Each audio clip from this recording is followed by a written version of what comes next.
All right, this is natural selection lesson 1.4 warm up. At this point, if you read the directions in Canvas, you should have already done the warm up. So if you are listening to this and you have not done the warm up for lesson 1.4, pause the video or stop the video, go back to lesson 1.4 and do the warm up. It's just answering these two questions based on this graph, and then come back and play the video. All right, so now that you've done the warm up, we're going to go over the warm up. So first thing that I need to show you is a key concept. So the key concept is that the number of individuals with each trait in a population can change over time. So if we look at the warm up, we can see that population A at generation 1, so the first generation, started with a distribution where most of the Australopes had a low amount of fur. So you can see that there's a large distribution or a large number with low amounts of fur in this area.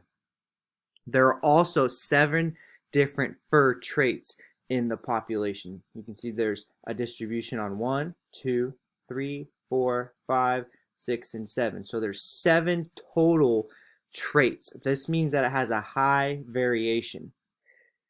Now at generation 50, so same population, same organism, living in the same area, but at generation 50, the distribution was different since most of the Australopes were in the high amount of fur.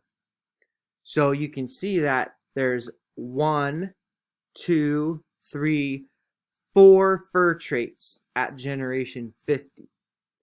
So this is a lower variation, and most of the traits are a higher fur.